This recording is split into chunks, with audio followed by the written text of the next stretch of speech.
You are listening to the Fuerte Network.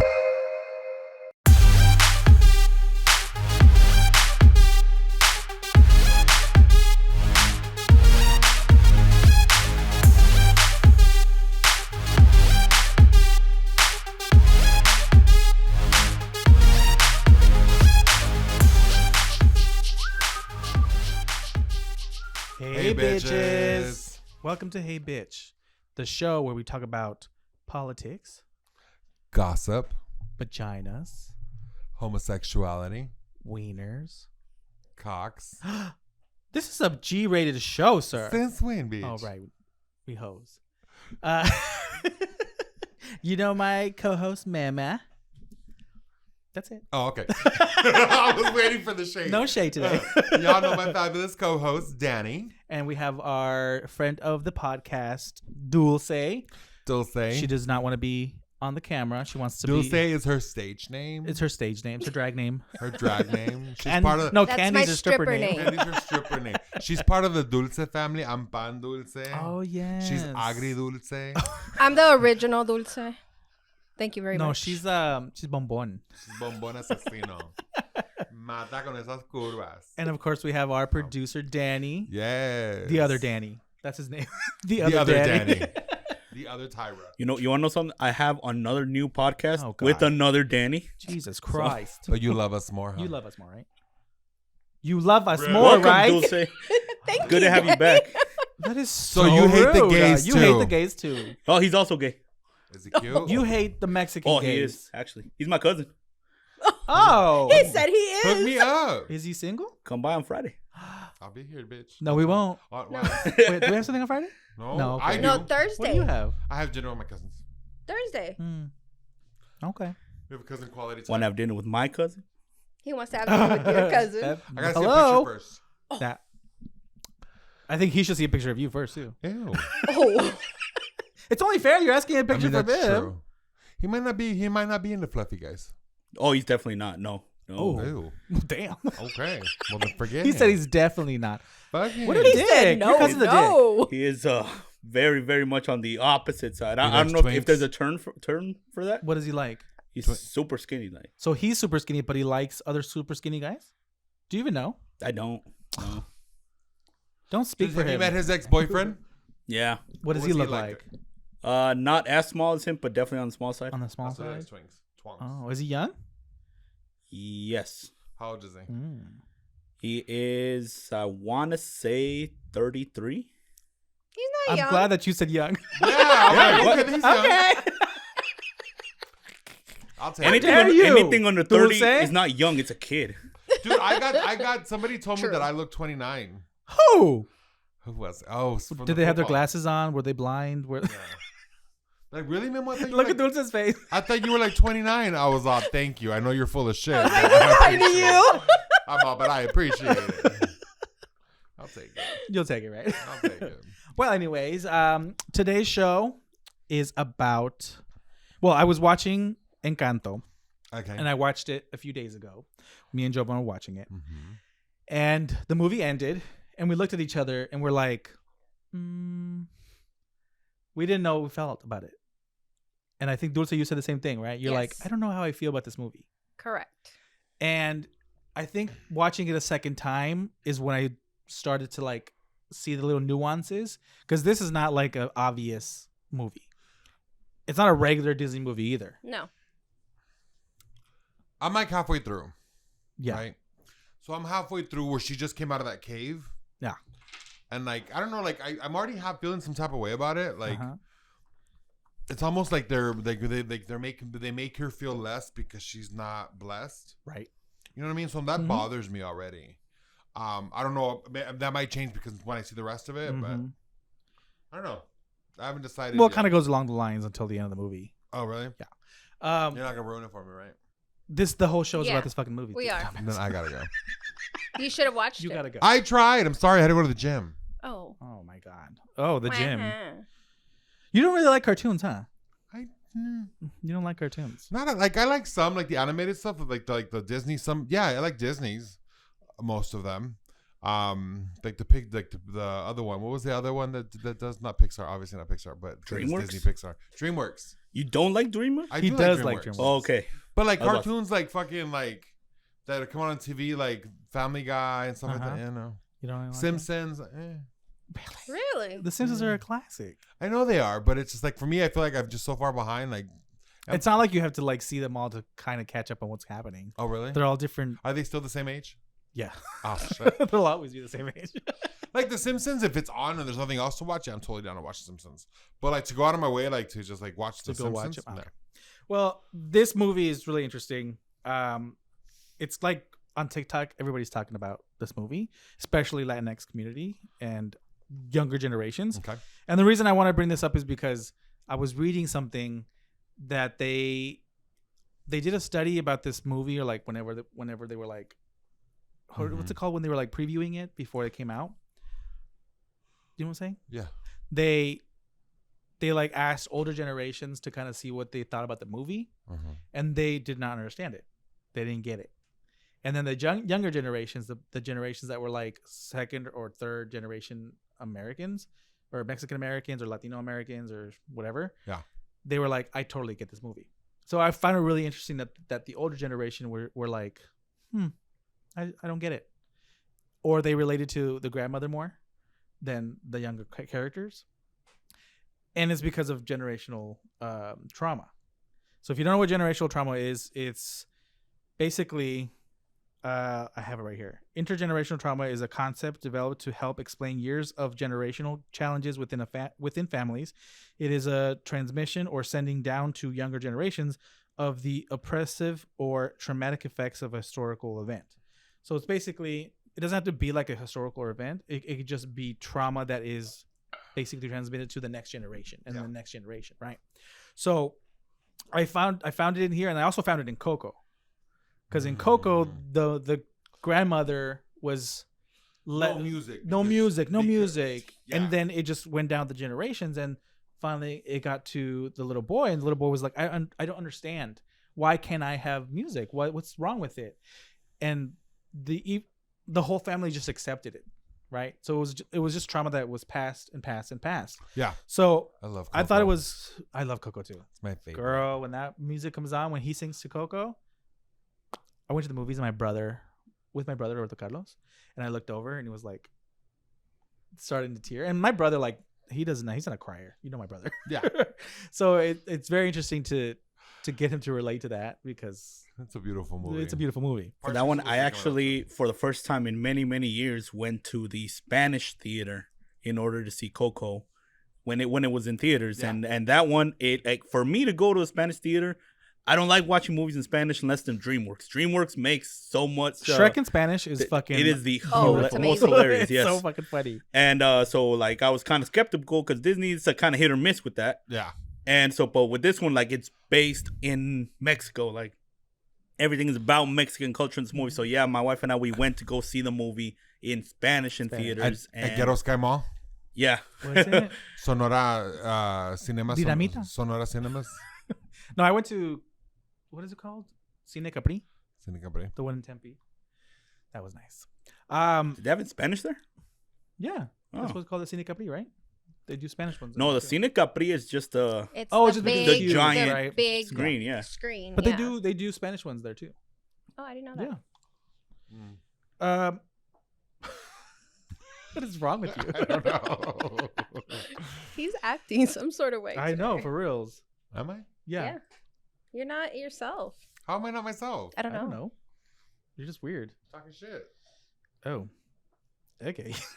Shut up, bitch. Go. So let's talk about the characters, because I find it really interesting, because everybody has like a family dynamic. Right. So the grandmother is a matriarch, right? And in Yeah. the beginning of the movie, it kind of goes over like her trauma, just a little bit of it, not a lot. And in that trauma, she lost her husband because apparently they were like escaping maybe civil war or something, and The Conquistadores. right, conquistador or something. Right. And then the dad died after having triplets. So from the love that he basically sacrificed himself for the For his villagers family and his and the- family and the babies, this miracle happened, right? And this candle was there, and it gave them a gift, or the family a gift, and they created this valley where they were safe. So the grandmother apparently is supposed to be the villain, or a lot of people are putting her out to be the villain. Okay. I don't see that. She's mean. She is mean, but is at mean. the end of the day, if we're talking about generational trauma, she's also a victim of it too. Right? She had to raise triplets on her own and then basically take care of this whole village and create a whole village for them to be safe. So she never got to mourn. And I found it really interesting because I was watching like some of the TikToks, and in the movie, she's always wearing a black shawl. Yeah. And at the end of the movie, when she basically kind of learns what it is that she's doing, she doesn't have the shawl anymore. Did you ever notice that? No, I didn't notice that. Did you not notice that? No. Yeah. So she's wearing the shawl, black shawl, the whole movie, basically in mourning. And at the end, when she, they let her know what she's doing to them. I didn't notice when she took it off. That's the fucking power of Disney. Is like they have those little details that you don't really notice. Yeah. Until now. So the mom had the triplets, Julieta, Tia Pepa, and then Bruno. Right. Julieta's the fixer. Right. We all know there's a fixer in a family. Yeah. She fixes through food. And I thought that was very, very like Latino. That was very Hispanic, is to fix through food. And we just had the conversation last week about food and our relationship with food. Do you think that relates to that kind of behaviors? Like Hispanics don't talk to each other about emotions. Right. The way that you show love sometimes is through food. Through food. I think that's why some people develop that like bad relationship with food, is because that's the only way that maybe some parents or grandparents know how to deal with our issues, or like if we're sad, oh, here's some food, mijo. Here's some sopita. Here's some sopita, right? Yeah.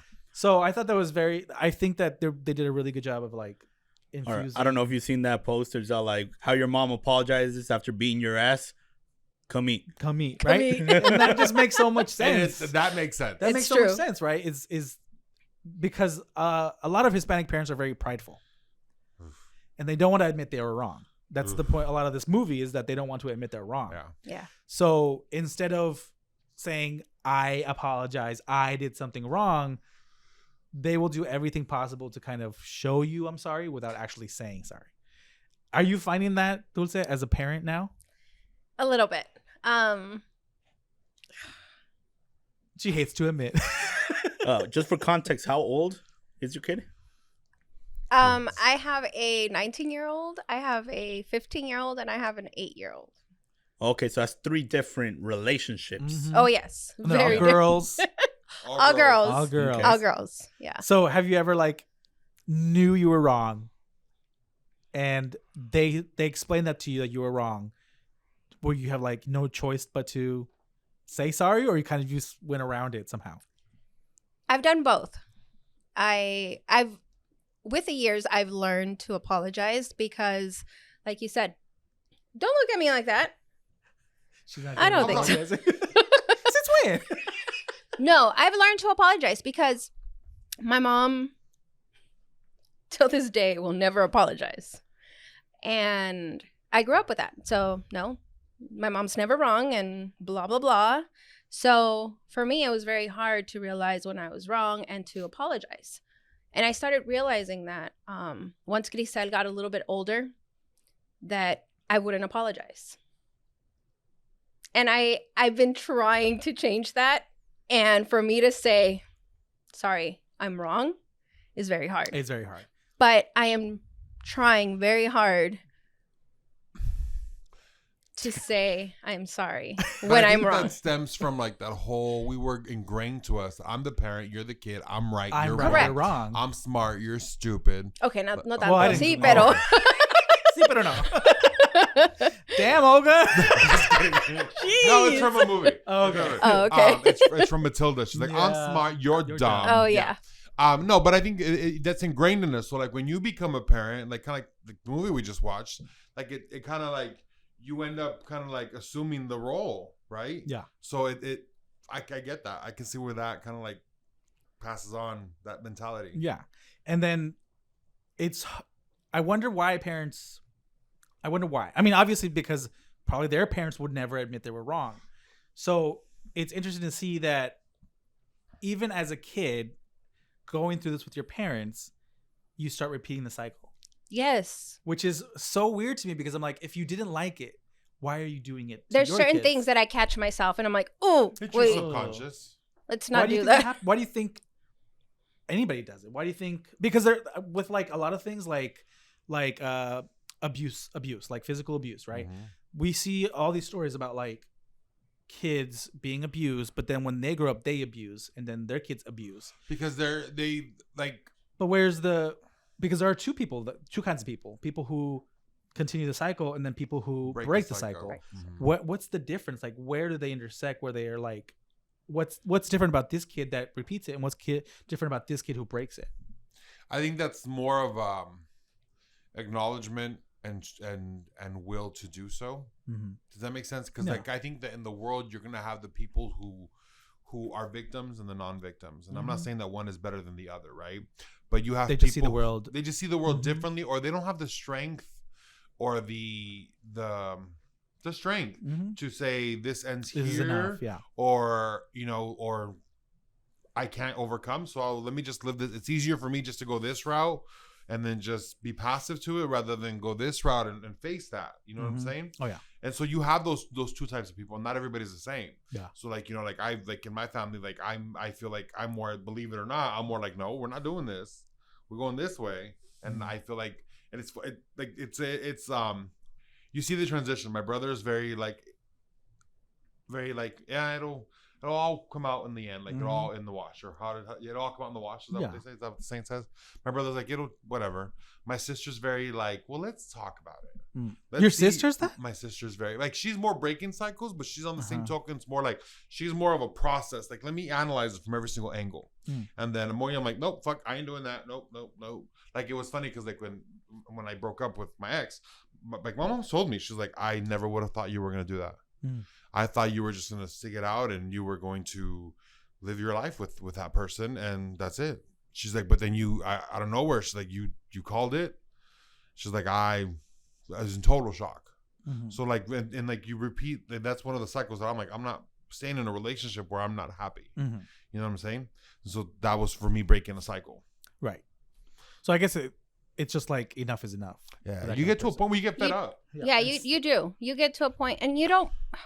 For me, my mom was very strict, and she still is. Mm-hmm. And I had it pretty hard. So Yeah. I didn't want to do the same thing to my daughters. I didn't want my daughters to feel like I felt. Right. Have I spanked them? Yes, I have. Very lightly, right with the feather. He beats Ivana. I'm like, let me pull your hair. No, it's just I didn't want my kids to feel what I felt. Mm-hmm. And for me, it was, okay, we're changing this. I'm not going to beat Yeah. my kids. I yell at them. I talk shit to them. Mhm. But Yep. I Verbal can't beatings. I can't Emotional. get myself to beat them because I spanked Grisel probably like 3 times. I've hit Edith a handful of times. But then I cried after I did it and away from them. I've cried because I don't want to repeat what my mom did to me. Right. And obviously I didn't hit them like my mom used to hit me, but Mhm. it just brought back memories and it brought back emotions that I didn't want to. I didn't want my triggers. Yeah, kids it's a very to big feel. trigger. And then in the movie, Julieta is Mirabel's the main character's mother. And it was really interesting to see the dynamic of like grandmother to mother to daughter, because I felt like Julieta, the mom, was not defending Mirabel from her grandmother enough, or she wasn't standing up to her. She didn't want to stand up to her. Yeah. I think that's a what do you call it? A cultural thing. Yeah. I'm afraid to stand up to my mom. Mhm. I'm terrified even now to stand up to my mom and tell her no. This was wrong. No, it takes a lot for me. No, I know. To- I'm just not in my head. I'm not disagreeing. No. with you. I'm not trying. I'm to just say. saying it takes a lot for me Yeah. to tell my mom. It's been maybe a handful of times, and I'm 38 years old, Mm-hmm. it's been a handful of times that I've told my mom, no. Yeah. And then I'm like, oh my God, she's going to beat me. Trauma, mama. Yes. But sometimes I won't even defend my kids or say no. Right. And I then just look at them like, let's go home. Let's go home. and it's very much that like that respect thing, right? But should we always continue respecting people who hurt us? Absolutely That's not. another thing No. about our culture Absolutely is like not. we're taught to love someone or a family member because blood is thicker than water. Because But they're if your they hurt family us- if and- they're- yeah, exactly. No. This whole thing about family, and it's not okay that they hurt you, but you have to forgive them because Because they're your they're family, family. right? Nope. I think the newer generations are very like, stop teaching our kids to love and accept trauma from family. Correct. And that's why we get into this bullshit of like hiding abuse because they're family. Yeah.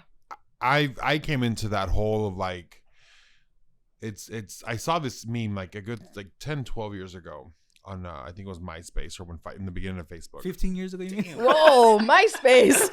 Throwback. That's where I learned coding, when we put our music into I became a web designer then. No, so and it said that blood, like this is my theory and how I live now, right? Blood just makes us related. Right. Doesn't make me family with you. Mm-hmm. Family is the people that I want in my life and want me in theirs. Exactly. So I've literally gotten to a point in my life where I've removed toxic people that I feel that are toxic to my existence. And they're people, not people. It's people's anybody. People's People. anybody. And what I mean by that is even family members. There's family members that I keep, you're over there, I'll say hi to you and I'm cordial. But if I see you, I have cousins who if I saw them twice or 3 times in a year, like one of them, the last time I saw him last year when my uncle passed away, right? In July of last year when my tío passed away from COVID. Mm-hmm. I didn't see him again until this last year. No, by last year I mean 2020. I saw him July 2020 when my tío passed away of COVID. I saw him at the funeral. I didn't see him again until October 2021 or November 2021 at the Ricky Martin concert. Right. And it wasn't a intentional. family thing. No, like not at all. Not at all. And you know, there's people in my family who I would like, if I see you on the street, if I can avoid even saying hi to you, I will. Right. I'm just not interested. Mm-hmm. And there's people in my circle of friends who I consider family. You, Kathy. Mm-hmm. You know, those, you know, Jovan, those are people who to me are my family. These are my family. The girls, like I like that. If you don't, if you are not that person, Last words. I just like to me. I want to be able to explain it, but I feel like, bitch, you're gonna go on forever. So No way. You want to go on tangents? No. Con tal de que no llore. váyanse a la verga. But it's very true. It's It is like true. a lot of older generations will still push the narrative of like, but they're family. I hate that phrase, but they're family. You know what? It's I've said annoying. it. I have said it to my girls. Like, you have to be nice. That's still your family. Or they're still family. Yeah. And Edith, She's you like, guys know Edith. Edith's like, I don't Nah. have to. I don't do. She's like, I don't I live have in to do this. America, girl. I can do whatever I want. Exactly. And I agree with Edith. And I was taught like that. My biggest thing was growing up was there's no such thing as friends. Yeah. Your friends are your family. I'm like, girl, I've got my friends have done so much more than me than family ever will. Yeah. You know what I mean? Like that. That's like a whole thing where That's it's a like, whole thing. oh. The next character was Tia Pepa, and she's the one that like her power is to She has the manipulate cloud. weather. Yeah. So like if she's sad, a cloud will form and she'll Hace start una crying. tormenta. Yeah. She's mad. There's like tormenta, like you said. Like Yeah. so, the whole movie they're telling this poor lady to stop To control her emotions. her emotions. Very, very gaslighting. Mm. And I think our Every culture time does she that all the gets time upset. when they're like, you're exaggerating when they're feeling some kind of way, or when they're saying this person or you're making me feel this way, and they gaslight them and say, no, you're not No es pa understanding. tanto. No es pa tanto. Like, I think our culture Eres is very much dramático. that. Eres exagerado. Very- Eres, Or even yeah. worse, as a man. Oh, don't be so sensitive. Don't be so sensitive, or like, hey, men don't show emotion. Exactly. Men don't cry. Men don't cry. And don't cry. And that was kind of like one of the things that I was thinking is like mental health too. For me, that kind of translated into mental health. Like maybe she has an emotional disorder, or she just is not able to express herself. But I love her husband. I know. Oh, Now I'm gonna take it a step further, because if I remember correctly, they would only tell her to stop when they were being seen. Like in the house, if she was sad, they would let the little rain cloud rain on her, like, oh, okay, that's just her. She's always sad or whatever. Yes. But they wouldn't tell her anything unless there was anyone else around. And Like, that was no, a bigger que van a ver, que van a mirar. storyline is Que no that vayan a the ver. grandmother Yeah. never wanted anything to go wrong around the community. She was always being like, "Oh, She La wanted Casa to- Madrigal is perfect. It's Yes. good. The power is still there." Because that's again, I know it's culture because the movie's about our culture, Right. right? But it's also that thing that our culture is ruled, like a lot of our culture is ruled by el que dirán. A lot of Oh, our yeah. behavior is ruled by what people will What think. people are going to know. What are they Yeah. gonna? What are they gonna say? What are they gonna think? Mhm. And going back to the mental health is like we don't talk about it. no, we Yeah, don't. Everything we don't. is kept inside the house. Like Yeah. you said, Mhm. the behavior inside the house, oh, that's just this person. That's how they are. But if it's outside the house, that's when they start thinking, oh, we can't let this be seen. They're gonna think something about our family or Mhm. about Oh, our yeah. parenting or anything like that, right? The next one is Bruno, which is the brother, the uncle, right? Bruno. Nobody is talks basically about Bruno. and nobody talks about Bruno. There's a Right. whole song about it. It's like number one on like Yeah. iTunes or something. Is it really? It is. Oh, shit. The music's really good. Yeah. Yeah. The music's music's been so far. good. But they don't talk about him because he's the black sheep Mhm. and he's weird. He's a little odd. He's a little odd. And he has premonitions. His power is premonition. Yeah. And when the premonition came about that the house would be destroyed, he was warning what is about to happen because of the behavior of the abuela.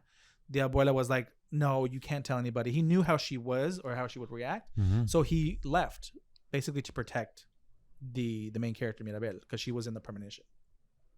So that's another thing that we also go through in our culture is like ousting somebody or what's it called? What do you call it? Disowned. Yeah. When you disown a family member because they're not conforming to Your- familiar mhm. norms, right? Especially with gay That's people what I said. in, There was in a another Mexican. aspect of this. I was like, maybe this movie is not about LGBTQ, Right. but we can relate to Bruno because he was Absolutely. disowned for not conforming to what is normal for the family. The right? first time And I that's- saw it, I thought, the first time I saw it, I thought, oh, maybe he's gay. And see, that's what I was thinking when they were saying like, there's a part. Nobody in- talks about Bruno. When they were, Uh-huh. I think it was during the song when they're saying, "Oh, he's this and he's that," and he's like Mhm. so over the top, and he's a monster, or I forget what that because the details work. Again, Yeah. I'm not done seeing it. Forgive me, but I was like, maybe he's gay, and maybe like because this is so traditional Latino, that's why he's gone. right. You know what I mean? Like that's where I was. It's like, oh, it's a The first time, Or yeah, it could be anybody the that first like, time I saw it, that's what I thought. or there could be anybody that goes against their politics or Yeah. religion, especially. And this is a Colombian Colombian Colombian yeah. movie. So it's set in Colombia. Yeah. Yeah. Okay. So it's like, I think religion is a theme that you can relate to, not necessarily in the movie, but you can relate to in the characters. Like Bruno, if he were to be gay or not follow the same church or not follow the same customs of the church, there's a lot of disownment from a lot of people. And I think that's a lot of people can relate to Bruno. And then again, the black sheep that we don't talk about that family member because they did this or this or that. And again, going back to that hiding, not that Bruno did anything wrong. It's like, again, hiding members or not talking about things or of what they did or what they could have done or accused of doing, right? Yeah. Another thing that we do is hide individuals for whatever. Memo. Me. Just kidding. Your Who gay am I? ass.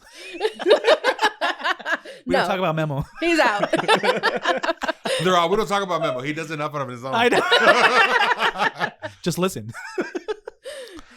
Dolores is the daughter of Pepe and her husband. I forgot his name, but she can hear anything. She hears. Oh Everything. yeah. She hears everything. She hears everything. And she. La chismosa. She's not. Yeah, she's Comunicativa, chismosa, She's whatever you very- want to say. She's the And we, chismosa. and we all have that person. That chismosa in the family. But also, I think her thing was like, having. Tú eres el chismoso de la familia. used to be. You are. Oh. You used to be. Ooh. You're not What? chismoso? I am. Like, I like to spill some tea, but now it's very selective, and Yeah. it's like there's things that I know cannot leave. Like Yeah. I learned very early. I remember the chiquito, like as a little one, Mm-hmm. I was bad. Yo, cosa que sabía, cosa que decía. Oh, that's Sophia. That was me. And now it's like ever since like it backfired on me, it's like, you know what? No, let me take a few steps back, and let me just mind my business real quick. It's like, Have you seen those TikToks where they're playing like a little kid, and then they go into the house of like the tia, and the tia is like, "Oh, do you remember me?" And the kid's like, "Oh yeah, my mom said that you were a whore, like a puta," and she's like, and I was like, because they hear everything. Yeah. Well, it's because I mean, like I remember like. Because I used to go summers to Culiacan with my grandmother, right? And Christmas, pues toda la familia, it was like a huge exodus. You know, it was a huge caravan going to Culiacan for Christmas. And I remember waking up early porque llegaban, estaba mi abuela, luego mi bisabuela cuando vivía, y la hermana de ella, mi bistía, o ¿cómo se dice tía abuela? Tía abuela. Yeah. I was like, Mi Vistia. tía abuela. So they would come over to the house, and en la madrugada, you would hear my nana Ramona, who was my great grandma, flaca, abre. It was my nana. Uh-huh. Flaca, abre. And so like I iba mi nana a abrir el portón, entraba. And so that would wake me up because I was sleeping right next to the window. Y yo me iba a la cocina. A escuchar el chisme. A escuchar el chisme, porque you would get all the tea from the colonia, like in the first 2 days. You get some tea, girl. And so ahí me iba yo me sentaba y me servían mi vaso, mi chocolatito caliente, because they would drink coffee. Y a fumar, and I would just sit there De with ahí my hot sacaste el chocolate. fumar, ¿verdad? Yo ahí, and I was catching the tea, girl. I was like, ama. So her character is very like that. Like she hears everything, but they tell her to be quiet. Or I feel like that's her character, or the representation in our culture of that character is like that child who hears everything, but you tell him to shut up Until it's necessary. Until it's necessary, because she's very like in the movie, she's very meek. She's like very like a mouse. Yeah. Because she's always hears everything, but she's very very quiet. Mm-hmm. Isabella is the perfect one. She's the one that makes the flowers, right? I think a lot of our culture is that golden child that parents seem to like compare other kids to, or even cousins. Like, why can't you be like your cousin? He's a doctor. Or why can't you be like your sister? She's in college. What are you doing with your life? Yeah. And I think that's so unfair because you're comparing a child that have their own talents and you want them to be like a replica of that child. What do you feel, girl? I know you have feelings about this. No, like I think it goes both ways for me. Like there's someone like that for me. Were you the perfect child? Believe it or not, like to a certain extent, I was. He is. I am. That's the vibe I'm getting from you. Like, I don't want to say anything because that was me. No, because it's weird though. Because like to others hated me because I was the perfect child to them. Mm. You know what I'm saying? But I think everybody has the perfect child they're compared to. So for me, it was my brother. Like I remember growing up, it was Mirabel. So for me, it was always because my brother was very, what's the word?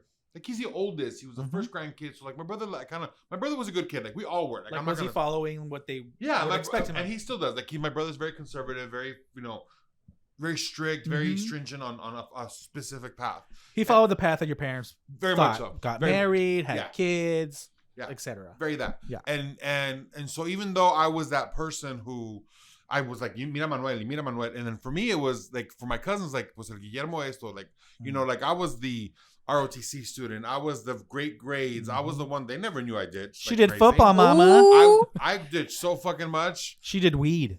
I did some weed in high school. In high school? Alcohol. I used to drink. He did alcohol. I know that. I used to drink a lot in high school. But see, like, my grades were never affected. So when my mom would talk about me, pues no, yo no tengo ningún problema con Guillermo, dice, va a la escuela, tiene buenos grados, mira, hasta se va a graduar temprano. Yeah. And so, like, I had some cousins who would tell me, like, dude, like, could you stop? We don't like you. And then that kind of ended when I didn't go to college right away. Like, I did, but then I stopped because I started working. I got a really good job and blah, blah, blah, right?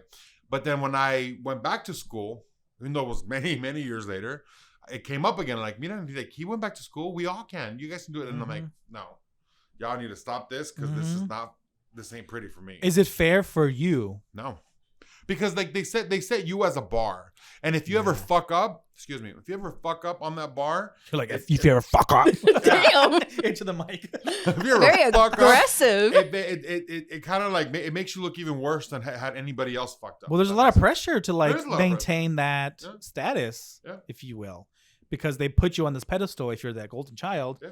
Imagine that pressure, and that's exactly what and happens that's in the exactly movie. What happens in the Yeah. movie? She's miserable, but she is just doing They're it all miserable because of to the pressure that please they have. the grandma, and she will say it. She says it.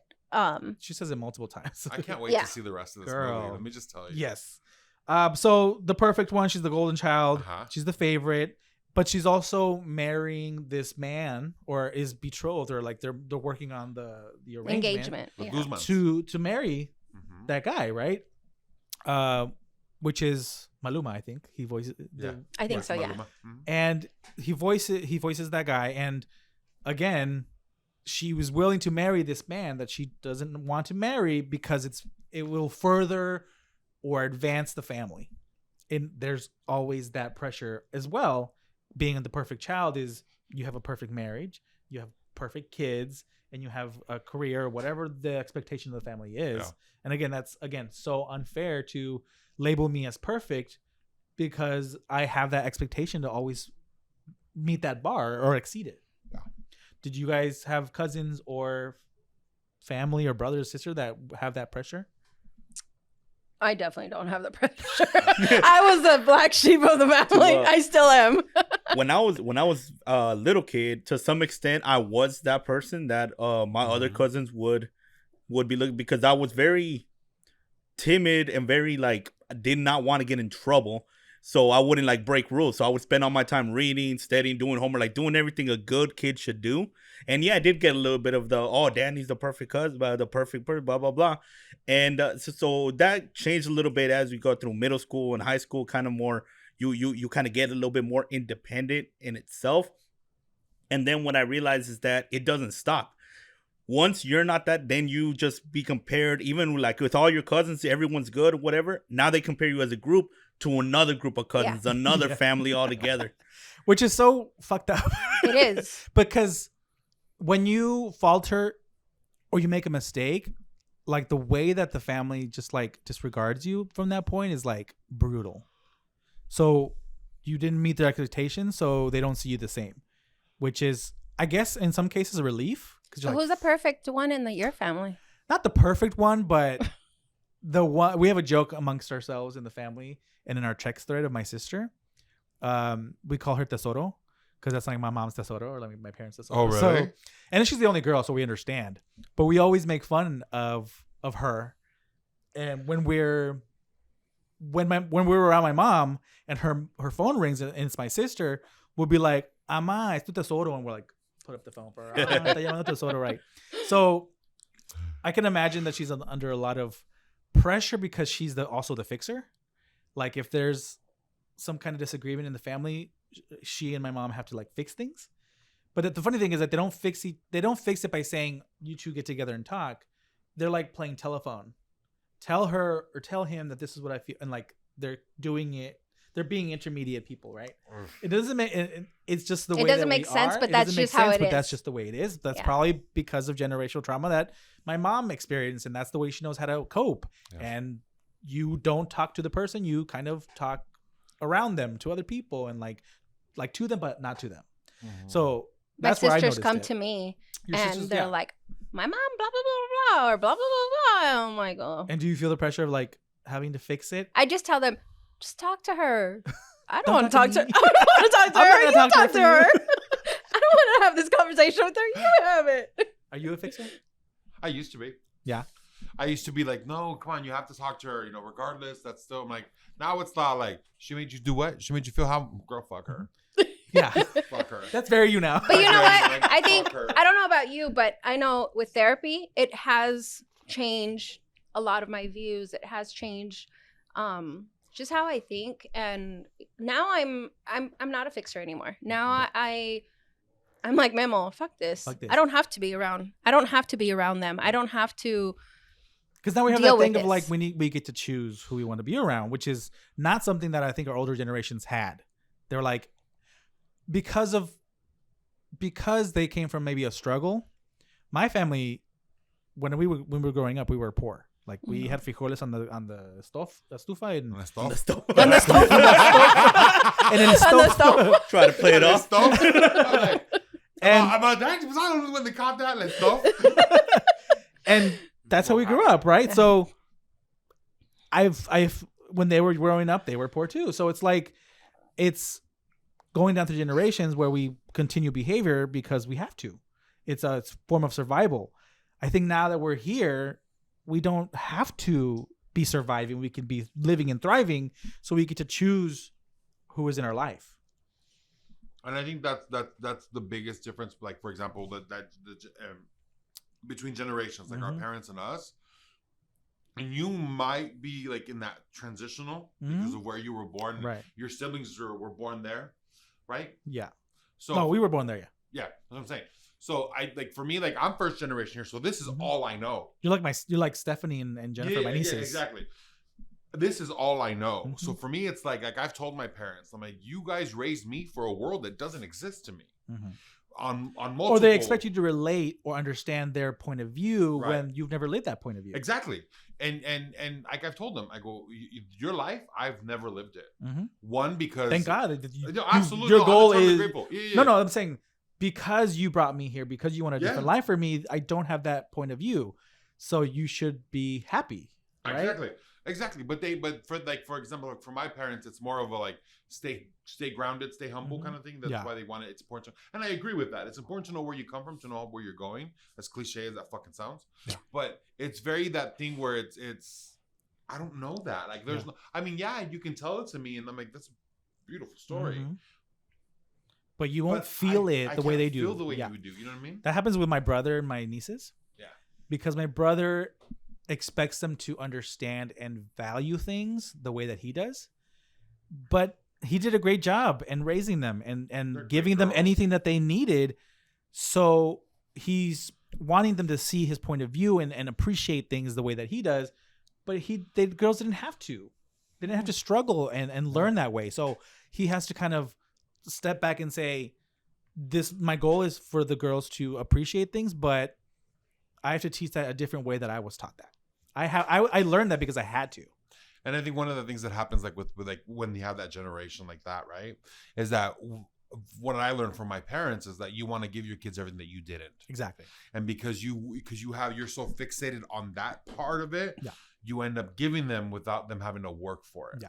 Does that make sense? And so I think that like, for at least for me, that was the thing with like my parents. Like I remember when we first started, we didn't have a lot. Like, we were your typical humble family. Like, and then as the business started coming up, things started coming differently. Again, I'm not saying that I lived the best childhood, and I'm not saying that, the worst childhood. And I'm not saying that we had everything, but I can honestly say that between my siblings and I had it a little bit better. Yeah. You know what I'm saying? Like I had a little bit better thing. So, and for me, it was just so to me, it became an expectation. Yeah. Oh, I want a brand and I want that brand and I got that brand and because you could. Because I could. They could afford I didn't know it any better. Yeah. You know what I mean? Like I didn't really feel what they felt. I didn't know that. So that's where I get where they're coming from. And I think that's one of the mistakes that our parents make or like Roberto Carlos made is he gave it all because he didn't have it. Like, and it's interesting to me to be in this generation, a generation where I can relate because I was born in Mexico and I can relate to my cousins in Mexico in a way that my nieces can't because they're a whole other generation and a whole other upbringing than me. So I'm kind of in the middle, kind of understanding both sides. I'm saying you're in that transitional, that transitional person. You know what I'm saying? Because I was born in Mexico, but I was raised in America. So I'm like, I get best of both worlds, Raven, right? Hannah Montana. I like you. I was born in Mexico, but I was raised here. I've been in Arizona since I was a year old.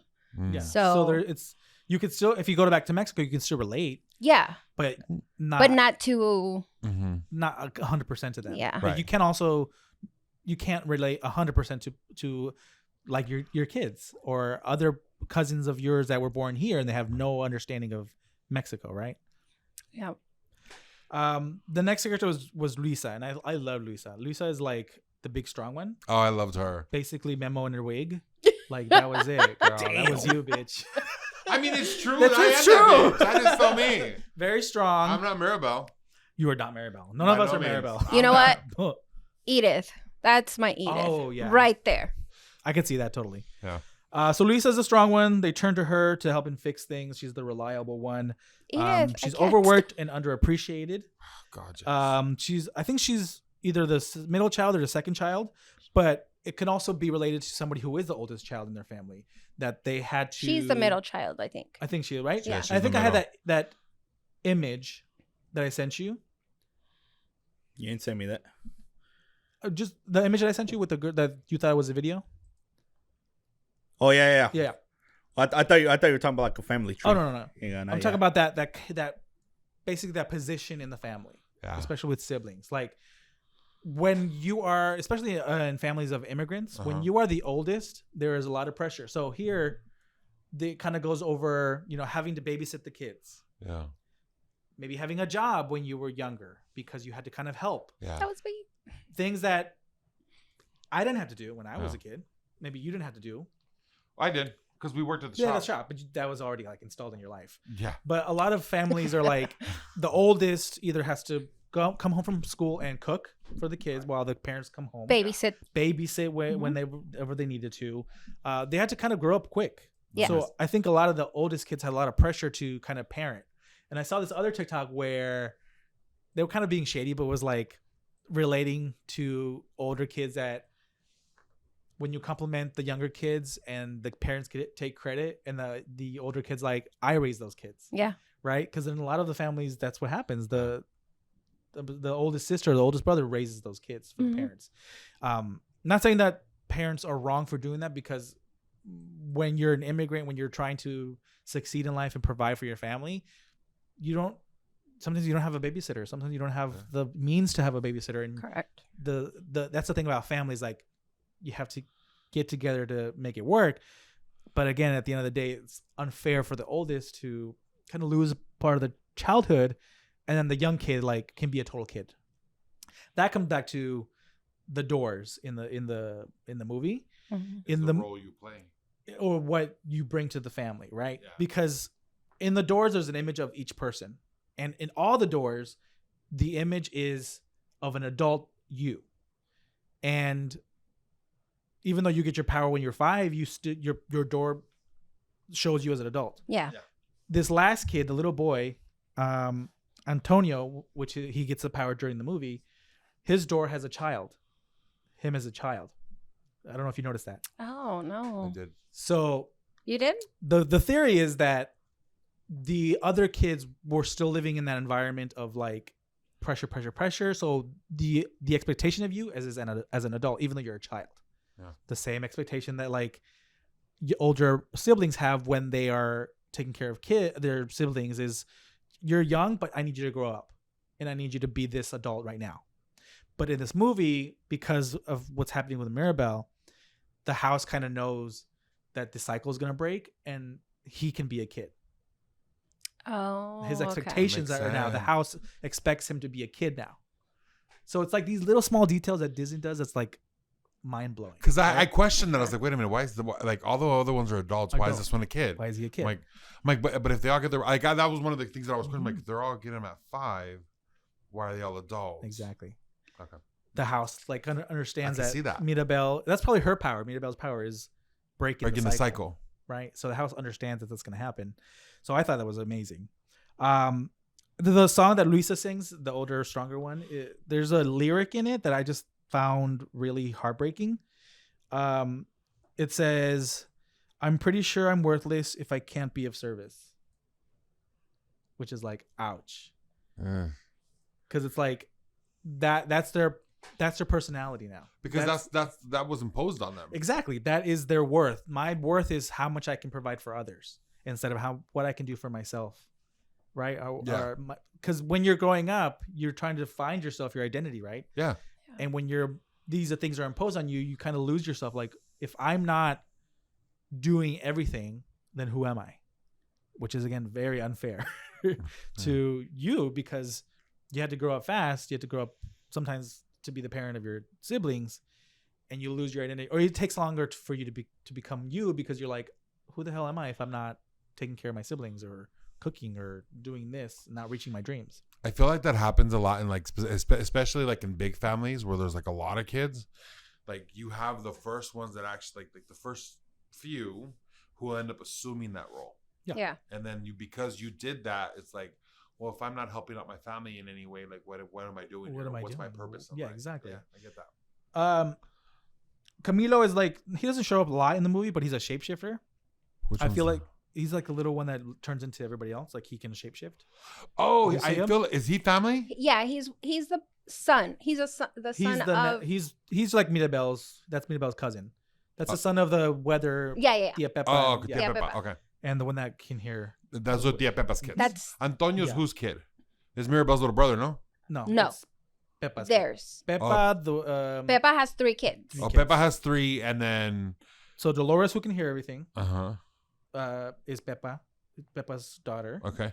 and then the little boy is his. Y'all her gonna make daughter. me start this movie over, and I'm I'm already halfway saying- through it. I'm like, fuck. So He talks to animals. he talks. Yeah, to he them. talks to animals. And then Yeah. that And what's then the shapeshifter is Yeah. also his brother. Okay, got it.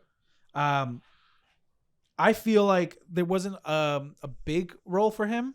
I think he's that clown in the family who needs to like perform to mirror. He's like mirroring. To be he seen. doesn't know who he is, Mhm. so he has to mirror what people react to. To yeah, be seen. I didn't To be I seen. didn't Be get acknowledged. I didn't get his I didn't get his character His much, but then I character kind much. of watched the movie again, and he's mirroring because he doesn't know who he is, so he becomes others. I think that's the Right? point in that, though. Yeah. Is that to be there to like, because you have to always have that family member who's there but isn't there. Or is that family member who's always on and like is funny and like people expect things from him or her? Yeah. They expect him to entertain us or to be funny when maybe that's not what they want, right? And also, isn't he the middle child? Isn't the Yes, he's the middle the child. middle Yeah. child the one that has to act out to get That's- attention? Exactly. Yeah, That's that the makes one I was thinking sense. too. Is if you're a middle child, you have to do so much more to get attention from your parents because the oldest is because they're special because they're the oldest. The youngest is special because they're the youngest. Dude, these writers are insane. Right? Oh my god. and the middle one. And the middle one is they have this reputation of like being a little baddie. Yeah. Like they do bad things or they cause trouble because that's the only way they can get attention. get right? attention. Obviously I am the baby, so I don't know that, but I'm I'm brother the oldest. My brother Jorge is like he was not the greatest. But my child and my teenager. My sister. Your middle Woo, child, my middle child is crazy. crazy. I my love my her. middle sister is insane. So yeah, I think your family dynamic is off because your sister's the middle child, but she's also the only girl, so she has a different dynamic. And like and what I like remember how I just like so for me it was different because like they're so close. Manuel and Samantha they're literally like a year and a half apart, Mm-hmm. and I'm 4 years after Sam. Yeah. So there's a 6-year between Manuel and me, and so it's very different because I kind of for me because growing up alone to an extent, I relate to a lot of these characters. Mm-hmm. I relate to a lot of so I'm over here like. Maybe the mirroring also too. A lot of the mirroring, like at least, and maybe that wasn't imposed on me, but that's kind of the way I felt sometimes. Yeah. And so there's, as you guys are going, like, okay, yeah, like I relate to a lot of this. And I think that's why a lot of people like this movie is because they relate to a lot of the characters.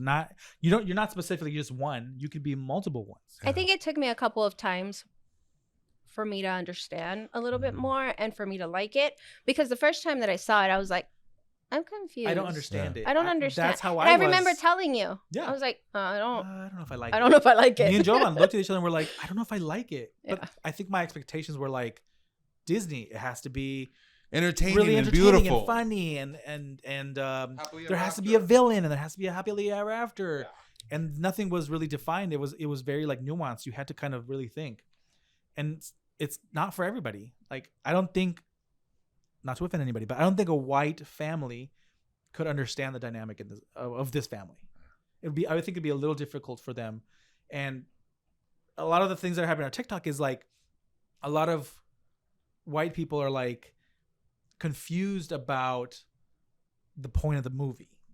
They don't understand it. I don't know if you guys ever watched the little short Bao. It was in Incredibles 2, the preview. It's like a short about Asian family. The mother has it basically with shows, the dumpling? No, the little bao dumpling. Yeah. So the movie is like her cooking, and she created a little bao, right? And it came to life, and then she basically raised the bao to like adulthood, and the bao found a girlfriend, and they were gonna get married and leave, and she didn't want him to leave, and she ended up eating the baby bao, right? Or the little bao, and it was just like in her head, it was like alliteration. It was like, it wasn't real. There was a real son, and it was just her story being told through like a dumpling. But white people all over Twitter were like, I don't get this. I don't understand it. And Asians on Twitter were like, this is my life. Yeah. My overbearing mother and not wanting to let go. And again, it's not for you sometimes, because a lot of people didn't get bao. I got bao because there is that overbearingness in Latino culture. Yep. So I understood what was going on in that movie. But if you don't relate, you just don't relate. You don't get it. Mm. And I think that's what's happening in this movie is like, if you don't relate, if you don't have generational trauma, then you're not going to get it. And it might be entertaining, but you're not going to feel with the movie. Right. Right. Or it just takes a little time because we're dumb. I mean, pendejo. It's very nuanced. It took me a while. I think Sophia played it like 100 times. I think it's because we were expecting a Disney movie that was traditional. I was expecting Disney. a Coco. Right? You were expecting a Coco. And then it's like Encanto. I'm like, oh, cute. It's going to be, like, they're going to bring out like the Aztecs or something. Like, I don't know. I saw... The Aztecs in Colombia? It's Colombian. I didn't know it was Colombian. I didn't know it was Colombian. Oh, wow. Okay. And so you guys said it right now, and then I'm like, wait, that makes sense. Because the accents. The accents. Like that one Theo. And the music, too. And the music. Because at first, I remember watching, like, why is there so much, like, tropical music? It's Mexico. Like, where's the mariachis? And the colors. And I'm like, where's the fucking banda at? Like, this is Oaxaca? You're like... I'm like, this is Oaxaca? Yucatan? Right? No, Like, maybe. Okay, and the last character is Mirabel, which is the main character, right? Right. She doesn't get a power. Mm-hmm. And I what I said was, I think her power was not having a power and getting this dynamic to happen for the grandma to understand that she is the one who is ruining the house and ruin the gifts, right? There was a point in the movie where the little boy gets his powers, right? And after he gets his power, the grandma says, okay, now we have to find a good use for him. So it goes back to, what are you good for? What are you good for? Yeah. What can you provide this family? No. And if you can't provide anything, or you don't have a talent, then you're... No sirves para nada. No sirves para nada. Right? And we always have those stories about like, if you're not doing anything, you're lazy, you don't do shit. Ay, son bueno para nada. Exactly. Mm-hmm. And that just brings that kid down. And maybe that's what they got when they were kids, which is, again, passing this on to your kids is, if you can't provide something for the family, especially in those times where you're struggling, when you are maybe poor, when you need to survive instead of thrive, you have that expectation of like, if you don't provide something to this family, then you're just eating your mooch, right? But maybe that's not what their talent is. Their talent comes in different ways. There's because there's like this pressure on you even as a child. Like, what are you going to be to this family? What are you going to do? And like, there's this pressure. Like, I'm not saying that we shouldn't help our parents out growing up. Like, that's not what I'm saying. But there's this automatic pressure that, how are you going to take care of the family when you get old? Mm-hmm. You know what I mean? And I'm not saying that I don't want to. Like, that's not a thing. But it's like it's already instilled in you. Like, hey, you got to grow up and you got to get it together because I'm going to need you. Yeah, you're my 401k. There is that sometimes. You know what I mean? Like, that's literally what it is. That's a thing. I think that is a thing in our culture. Yeah. I took care of you for these many years. It's your turn to take care of me. Exactly. Or no. I understand it. But it's not fair. No. Necessarily to put that expectation on your kids to be your 401k. Yeah. Again, it goes back to surviving instead of thriving. Because right now, if in the situation that I'm with Jovan, we have good jobs, we're planning for a future, I don't think that I'm going to have my kids necessarily like an expectation that they need to take care of me. You're already putting wigs on her. Yes, there's an expectation. That she's gonna take care of me. That she gonna be the clown. I mean, that's her choice. If she's talented and she can be an actress, beautiful. I'm just kidding. But if like, I'm not gonna say you need to take care of me. I need to exploit your talents for you to buy me a house in the future. Like, if I planned accordingly, then I will be fine, right? I don't even have kids to put that on. See, Grisel always says Self that dig. she's the one that's going to take care of me. That's what she's always said that. Yeah. Oh, Mom, I'm the one that's going to take care of you because Edith would put you in a home. And that's so true. It's true. It's true. You should get that in writing right now. I know, right? But I always tell her, no. But it wasn't an expectation that you put. No, upon her, I right? wanna travel, and I wanna, I don't wanna live here. I wanna have a little van and have a bed there By the and river. travel all over, and I don't wanna be with you. Right. Damn. And I mean, not in a bad not in a way, bad but way. You're an independent person. I was very young when I had my kids, Mhm. so I don't expect my kids to take care of me. I expect for them to have their own life and for me to just go on and do my own thing. Were those expectations put on any of your siblings or you? Yeah. My mom, yeah, kind of. I think I'm the youngest. I always said no. I'm not taking care of anybody. not in a Anything mean else way, you're but I've confessing? always said that every time between my siblings and I, we always say, Crystal, you're going to take care of Mom. But now it looks like JoJo's the one that's going to be taking care of Mom. And it's the unexpected one, right? It's like the least. the the person you JoJo. least think about. The JoJo. Because they're alike. They get along. And I think it's always that because like I'm kind of that person for my mom. you're like, the one that's going to take care of your mom. Yeah. You know what I mean? And like Which is unfair, just because this is coming from what I think the expectation is coming from is because your brother and sister are married and they have kids and they have their own life, and you are still single.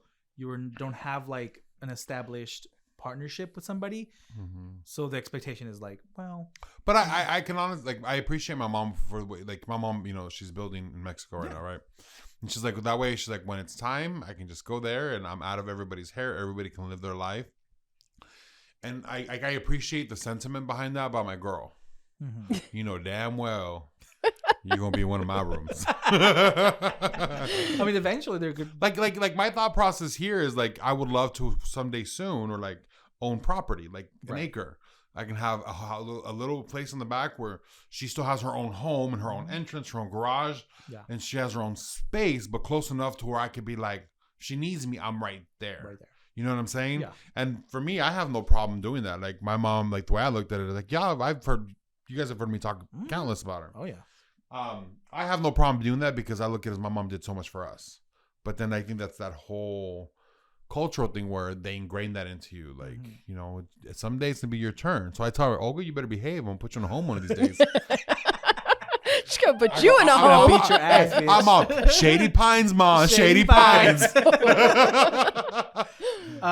So at the end of this, throughout the movie, the abuela is like very condescending, very mean, and very rude to Mirabel. Yes. And again, that goes back to like she doesn't have a power. She's not providing anything for the family.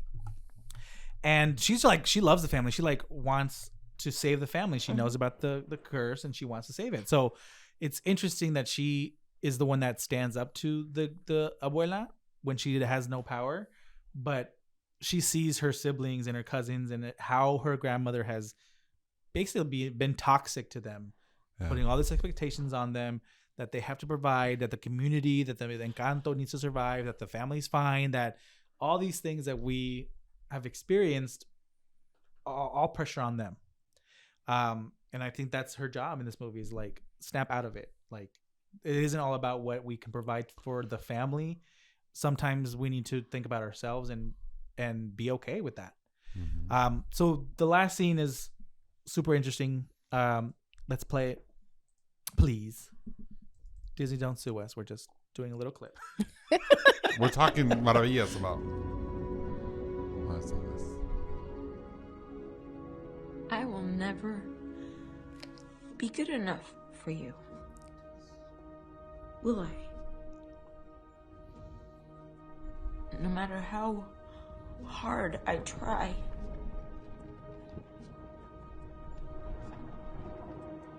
No matter how hard any of us tries, Luisa will never be strong enough. Isabela won't be perfect enough. Bruno left our family because you only saw the worst in him. Bruno didn't care about this family. He loves this family. I love this family. We all love this family. You're the one that doesn't care. So I thought it was heartbreaking. Yeah. Oh, yeah. Because she realized that her only worth is if she could provide something for the family and for her, and this gift, right? The grandma's obsession with like the gift is because I feel she did not mourn her husband's death. She needs to upkeep because that represents her husband. Yeah. If she doesn't continue with it, it's like her husband died again. Correct. Because she didn't get to mourn. That's what I'm saying. That whole Shaw thing is she wasn't mourning. She was infatuated with like having this live on because that was her husband. And I think that the point of the movie is like the husband sent Mirabel the no gift thing because she needs to do that. She needs to do that. When I saw the movie the first time, it was actually my wife had seen it before. Like she saw it early in the morning. She woke up early and she decided to watch it. And then when I caught up, it was like towards the end of it, and I saw this scene and the rest of the movie. And so I was like, no, you have to watch it because it's so beautiful, whatever. So she ended up rewatching. So I went in knowing the ending already. Mm-hmm. So when I saw the dad die in the beginning, I went through my mind, like, you know what? The dad turned into the house. Oh, the house is the I didn't dad. Think of that at all. Oh, maybe. That is why he takes care of everyone. Like he sacrificed himself for his family and his village, mm-hmm. and now he takes care of everybody. Right. And when he realized that he was no longer needed to do it, then that's when he gave the gift or no gift to Maribel in order for him to finally rest, his wife to finally rest. That makes sense. And then them to move on. I was thinking that he understood what the grandma was doing and that she was becoming toxic, and that was not the point of the gift. So he needed to take the gift away and cause some kind of issue, right? And have Mirabel be that person that like snap out of it. Yeah. I also thought of like other cultures that have the same mentality, and I was thinking about Crazy Rich Asians. The grandma, the matriarch in that family, about the ama, about who she liked and what she liked and who you can marry. And I think Asians and Hispanics are very similar in culture wise because of that aspect of like matriarch. And in that movie, that reminded me a lot of matriarchs in our culture, mm-hmm. where she controlled who you married, who if you married up, if you could be around this person, or mm-hmm. you can't do this or you can't be that.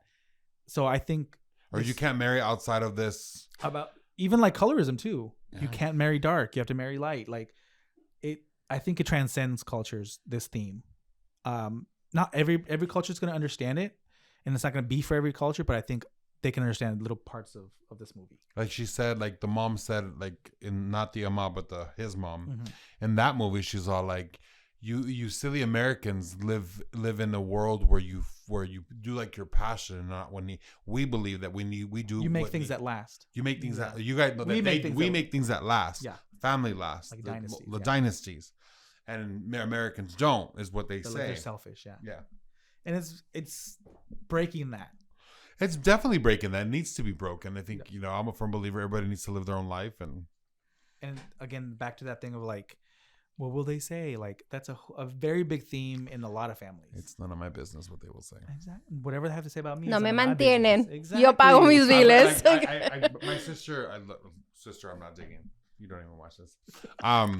But it's like my sister always used to tell me, Kimo, like, you got la onda, way, like, you party too much. I'm like, girl, like, and before I'm like, girl, like, I ain't got no kids. I got no responsibilities. I'm doing me. Yeah. And so one day I told her, I'm like, you know what? She told me, she's like, yeah, ponte las pilas, way, like, agarra una casa or whatever, blah, blah, blah. I'm like, here, which one? And I started showing her. I'm like, this one. She's like, what is that? I go, they're my bills. Which one you want to pay for? Because the day you pay my bills, you can tell me what to do. Until then, mind your business. Exactly. And like she got it. Like desde entonces a mí ya no me dice nada. And it's different with new generations because my nieces, Stephanie, she doesn't want kids until she is stable. She doesn't want kids until she has a career, and she's ready for it. And my brother's like, I want grandkids, and I'm like, this is what you wanted. You wanted an independent person that can decide when it's Exactly. right to raise kids For them and too. to be stable and to be good. What are you complaining about? Mhm. So it's like these new generations have the choice to do it. And it sometimes goes against the grain of the family because they're expecting you to do what they did. What was the point of bringing me here if you wanted me to do what you did? Mhm. You wanted me to have my own choices, right? So now I do. Love that. For me, when I looked at this movie, when I thought about the gift, I related it to immigrants. Even though they didn't leave Colombia in the movie, the gift to me was given to them. My gift is being here. Yeah. Because my other family in Mexico cannot be here, right? They didn't have that opportunity. The gift that I feel pressure is to be successful and not to waste my parents' sacrifice. Yeah. I know that you were born in Mexico. Do you ever felt that kind of pressure of like, this is a gift and I can't waste it? Not really. Not, how can I say this?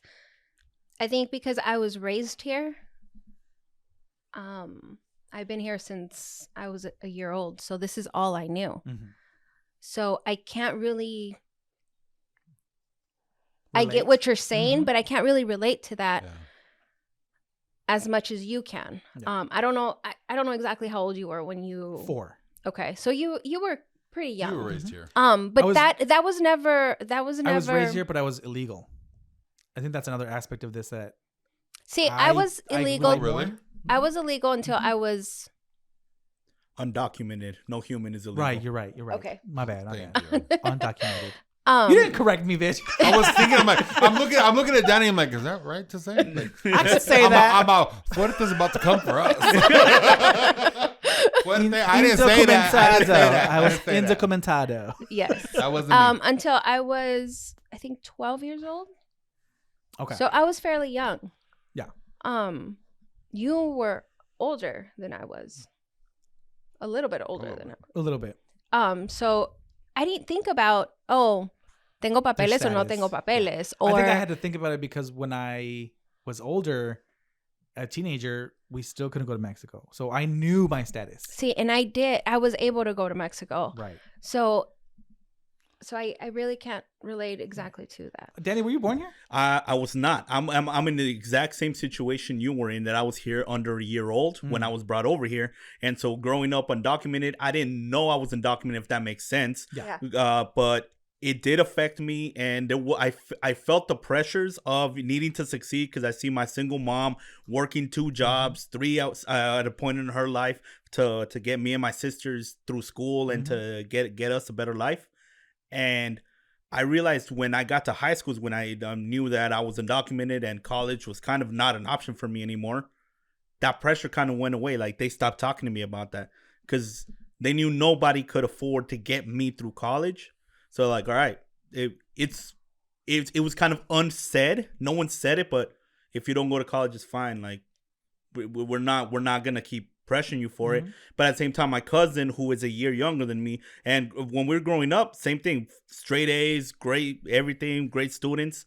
And I saw her continue to be pressured by the family, saying, yes, you do got to go to college. And she did. She graduated with honors, ASU. She's currently a teacher right now. She's got a good career. She's got her own house. But I noticed that for her, the pressure never went away like it did for me. It was okay that I just quit school and started working because that's all I could do at the time. Yeah. Well, You know where else you see that? That's specifically in the Heights. So in the movie In the Heights, the one that goes to school, they even said it. She's the one that's gonna get out of here. Yeah. yeah. They had so much of their hopes on her. Yeah, like there's even Nina. a song about her. Nina. Yeah, Nina. Nina. Like, you know, they're the whole community is she's the one that's gonna make it out. She's gonna do something to change our, you know, our legacy as a situation, yeah. community or a situation. That's not like, as you're saying, I'm like, wow, that's Nina. I don't. Again, another Latin movie with the same cultures. Again, the same theme. A lot of right? similar things. Very yeah. similar. So I asked you guys to watch that other movie on Disney Plus. That's a short. It's called Far from the Tree, and it's about these. First, it was a raccoon mom and a little baby raccoon, and they were on the beach. They were like hunting for food, but the mom wanted her baby to stay under a rock and not come out, and she had a scar on her eye, and the little baby's curious, and they went out to explore, and she got mad at him, and she would keep on taking them back, right? And very cute, but she keeps really getting mad at him, and she's very aggressive. Very aggressive towards him, and he kind of runs off into the beach, and then there's a fox or a wolf or something like that. Coyote. Oh. And then the coyote chases the baby, and the mom rescues him, and she like takes him up a tree, and she's like mad at him and like yelling at him and all, very aggressive, but she doesn't explain anything to him, right? Correct. She just kind of like shies away. And then it cuts to like that little baby that's grown up has its own little cub, and same situation. They go on the beach. That baby got scratched on the nose. Correct. So that was the consequences of their actions. That's why I didn't want you to come out here, because I got hurt in my eye, you got hurt in your nose. Mm-hmm. But this now adult raccoon, same situation with her baby, actually the same situation. Exactly. But there's a moment where the raccoon's getting really mad, just like her mother did. And she catches him herself in the shadow of the cave, and she's like, oh shit, I'm doing the same thing that my mother did. So instead of yelling, she takes the raccoon up the tree, basically points to her nose, saying, This is what happens. This is why, and there's the fox. This is why I don't want you to go out there. So I thought it was super cute and very relatable, because it was like that first mom, that was generational trauma. This is my trauma, and I don't want you to do this. There was love there, but she never explained that to the baby, which happens to us too. Our parents or our grandparents do things for reasons. There's not like out of nowhere they have behavior. Behavior always comes from something.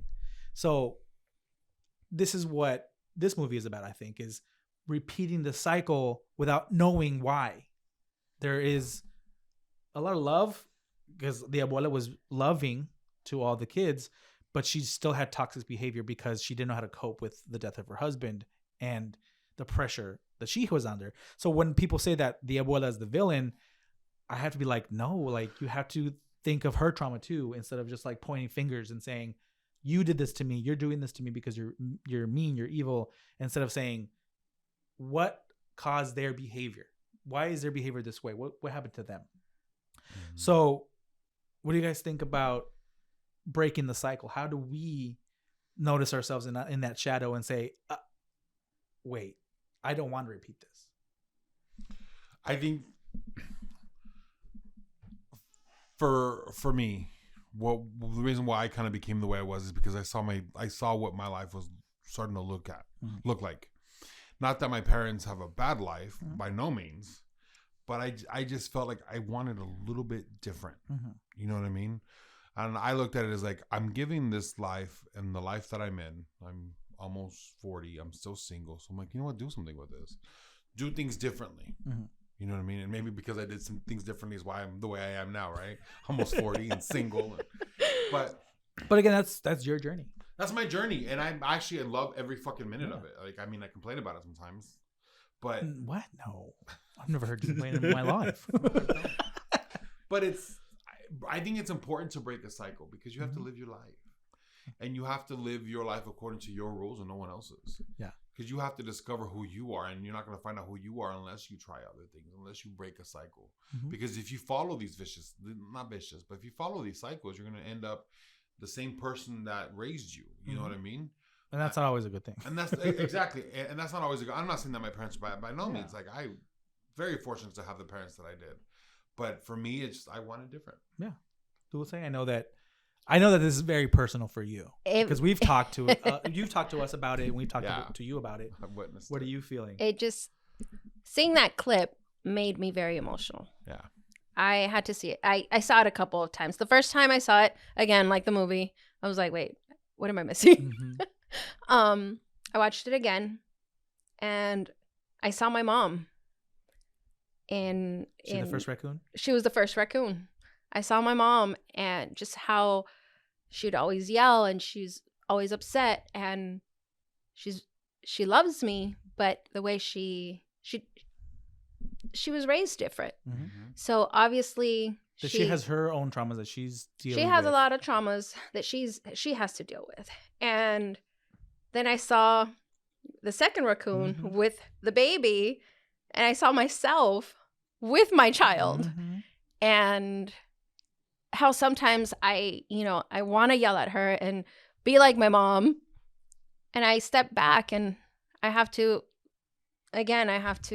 say no. I have to Mhm. teach her a different way. I have to show her. I have to explain to her why Mhm. this is not okay, or Yeah. the Or reason. why I behave this way. Yeah. So it was very emotional for me to see Yeah. that clip, and I saw it a couple of times, and I got very emotional with that clip. It hit. It hit. But It hit different, right? It hit Yeah. different. And I know that and you would agree, but being two people who on the outside who look in at you specifically, I think you do embody that second person. Mhm. You know what I mean? Just because I know your backstory. Yeah. I was there when it happened, not literally, but you know what I mean? Like Yeah. I've been there. And so to see who you are now to your girls is very that. Like you caught yourself and you do things very differently now. And I do explode sometimes. Absolutely. Sometimes It's hard to separate. It's hard to unlearn things. Yes. Our culture is very hot-headed. Yes. So You I know will what I mean? explode, and then I will explain to her, this is the reason why I don't want you doing this, or this is why, Mhm. this is the consequences of blah, blah, blah. Yeah. So I do have to take a step back sometimes, but I will react like the first raccoon sometimes and Mhm. explode. And then I have to And you catch watch. yourself. Yeah. You're like, fuck. Oh, then I have to step back and And I think that's apologize. That's great because we're evolving. We're analyzing ourselves, which I think our past generations were not given that privilege to be able to analyze myself and say, I'm doing this wrong. Let me fix this, because again, they were in survival mode and they didn't have time to be like, let's talk about our feelings. Like that, I have to go to work. Yeah. I have to feed you. I have to Yeah. do this and that. Like, so it's what they wanted, right? The sacrifice was And to it's the way they were give us this raised. choice. And I think They were raised, with very yeah. well, I know Strict, my mom, not my show your grandpa emotions. is Yeah. yes. No, he never don't show hugged them, weakness. and You don't show weakness. exactly. And I think one of the things that helped us in this room be more cognizant of it was the fact that we were here Here, where? in the U.S. Okay. Because I think that I look at my life, because I look at some of my cousins who still live in Mexico. And I look at their lives, and I'm not saying that mine is better. It's just different. Mhm. And I see how they still embody those roles. Yeah. You know what I mean? I'm like, because we thought about it. Like, if my parents would have stayed in Naco where they got married, where they met and got married, what would our life be now? Oh, imagine who we would be if we were still in Mexico. Like, We'd be completely different people. Oh yeah, I mean, Completely. I think I would end up being a narco or A gay nautical? a gay nautical. Wow, Like, what are think- Stuffing those? that cocaine in your ass? Mm. Volunteering. I'll do it. Si soy amado.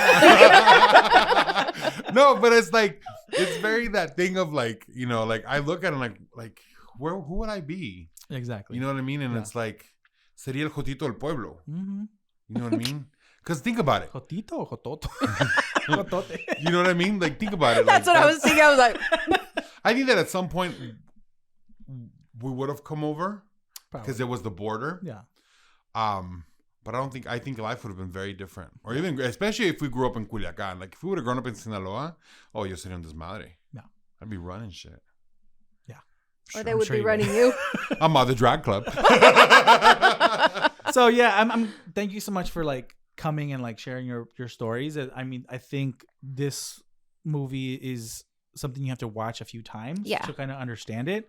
If you don't understand it, then it maybe doesn't relate to you. You can take some bits of the movie and it relates to you, but if it relates to you completely and you're there bawling, I'm there with you, girl. I'm not gonna lie, when you brought this up and you told me we're gonna talk about this, I'm like, oh, I was afraid of it. You weren't excited. That's about why it. it was acting all weird in the beginning. I was afraid of it because I didn't know what to expect. Uh-huh. You know what I'm saying? And I was like, are we gonna bring up some shit? Am I gonna cry? Am I excited? He's like, I always cry. Am I excited? Am I sad? What are my emotions? Am I feeling? You were I didn't very know. weird when we got here. That's what I'm saying. Because I didn't know. I I don't know this movie. We're gonna talk about this movie. Like for me, like I'm a bit of a control. I'm a bit of a control freak. I like to know a lot of what I'm gonna do, right? So for me, it was hard for me to get into it without really knowing. Yeah, you didn't watch it. You know what I mean? Yeah. And so for me, like, but now that we've what? You didn't even know who the guest was gonna be, and you were going crazy. I was like, you know what I'm saying? I'm like, who is this bitch bringing on my show? You know what I mean? I'm like, who the fuck is he coming? He's like, Nanya. I'm like, this motherfucker. I'm like, well, it can't be Dulce. Like, it wouldn't be Dulce. I just show up. I love it. I love that you're here. I love the energy. But I was like, who the fuck is this motherfucker bringing on the show? And then and I was seeing the videos come through, and then the image. I was like, oh no, I'm not in the mood to cry tonight. Like, I don't want to cry. He didn't cry. You didn't cry, ladies and gentlemen. He didn't cry. But I think it's just important for us to growth. Oh, can you see it? Oh. Fuck off. No lo veo. I just thought it was interesting That's cool. to look back and be like, I relate to these characters, multiple characters, and the situation, and our culture, and the way that this movie is written is like incredible to me. And I like these nuanced movies that you have to think about. Like, yes, I like those fun and goofy Disney movies, but when you make me think, I like that movie. Final thoughts? I love this movie can be kind of like not the movie, but like the theme, right? Generational trauma can be taken into so many different avenues, like even like in not to make everything gay, but that's who we are, and that's kind of what the show's about. It can be taken even in the gay aspect, because like, you know, like when I came out, like my mom talked about, she was just afraid of what was going to happen to me. And not that she had anybody necessarily directly openly gay as us in her family, but she saw the way people were treated. Yeah. And so you carry that. And so when all of a sudden, like, if you, like us, when I came out, she's like, oh my God, are they going to treat my kids the same way they treated them back then? So it's like, yeah. It's not necessarily something that happened to you, but something you visualized or something you saw. Right. And you're carrying that. Yeah. Dulce? She crying? No, she's thinking. No. Oh, because I can't see her. I can't see her face. Oh, the light. Yeah. That's why. No. Cállate, Baboso. I forgot what I was going to say now. Thanks. Sorry about it. Thanks, y'all. You asshole. I forgot. Loved it. Hated it. We'll take some lessons from it. It took me a while. To like it. The first couple of times I was like, the grandma's just mean. That's what I just kept saying. The grandma's mean. When I understood a little bit of it, and I saw my sister in a little bit of it, I saw myself. I'm like, oh, I kind of like this. I kind of like this movie, and now I enjoy it. My daughter watches it over and over again. So, yeah. So you'll get there. And I mean, the good thing is that she'll never. Hopefully, she doesn't relate too much to this movie. Yeah. Because you've broken the cycle. And I don't think she will. I hope so. I don't think she even understands that right now. But I don't think she'll ever understand it. Right. That's a good thing, I think. If you don't understand it, then you probably had a pretty healthy relationship in your family. Yeah. Danny? I absolutely loved the movie, and I came in skeptical. That's why I was okay watching the end of it and then going back, because like, it's just this movie, when I saw the trailer for it, like, it's not really my kind of thing. That's what I was thinking to my but no, after watching it and seeing a lot of this reflected in myself, my family, and seeing the conversation started, it's just like everything. Like me, I live my life very in an activism sort of way, very issue driven, and it's all about starting conversations. And like for me, I've been focusing in these past few years on conversations outside in society and community and everything. But we don't ever look inside. So, like, maybe it's time to start looking inside with families. I don't have any kids yet. And if I do, I hope to, not continue this. If to some extent, my mom was the one who started breaking the cycle. So, of course, there were some traditional things she just was never going to escape from. And, but I wasn't raised completely, like, super traditional, like, by the book sort of thing. And I hope to continue what she started if and when I have my family. So I definitely took a lot from it. I took a lot from this conversation, and I hope all our listeners did too. My final thoughts is if you have this trauma of a family member, mother, grandmother, who has been toxic and they have hurt you, you need to know that like moving forward doesn't always necessarily mean that you have to tell her, or you have to have their, how do I say this? They have to know how much they hurt you for you to move forward. Like, you don't ever have to have the conversation if you don't want to or need to, but you need to move forward in your way that you can. But it doesn't always necessarily mean that you have to like confront them and be like, you did this to me. You need to feel sorry for me. You need to apologize to me, because a lot of those times those people will not understand where you're coming from, because they're not going to see what you see. They're not going to know how you feel. So sometimes you have to find a way to move forward without them acknowledging your feelings, because it's just not going to happen sometimes. And you need to take that into control your future, your next steps, because don't rely on others for your next steps and what you feel and how you're going to move forward. Even before that, I feel like it's very important to understand that if you have people that are this toxic in your life, they don't need to be in it. Mm-hmm. Regardless of what position they hold, whether they're your grandmother, grandfather, mother, dad, sibling. If they're a toxic individual in your life, they don't have to be in your life. You have the right to choose. And it was RuPaul who said it. When as humans, one of the most beautiful things that we have is that we're able to choose our family. And like I said, blood makes us related, and only that. But you don't need to maintain relationships with toxic people if they're not in any way being a positive role model contribution or just a positive light in your life. Keep it moving and moving out the motherfucking way, because a bitch got some light to shine, and I don't need you to dim it. That's right. Find your tribe too. Find those people very that do support you, that do make you feel good. Very that. Right. Yeah, that was the topic for today. If you guys have any please comment. Please tell us about your experience, about what you're going through. If you relate to this movie, if you relate to any part of our conversation, we would love to hear from you. Absolutely. And don't forget to follow us on socials. Where you at? Instagram, dangaz86. You sure about that? Yes. You did not sound confident at all. Bro, we've been doing this for almost a year now. I don't have I need you to get it. I am Insta_memo_mem on Instagram, and you will find me on Facebook as at Memo Valmor. So yeah, come on out. We'll see you later. See you later. Thank you. The thoughts and opinions that are said or stated on this show do not necessarily reflect those of the Fuerte Arts Network.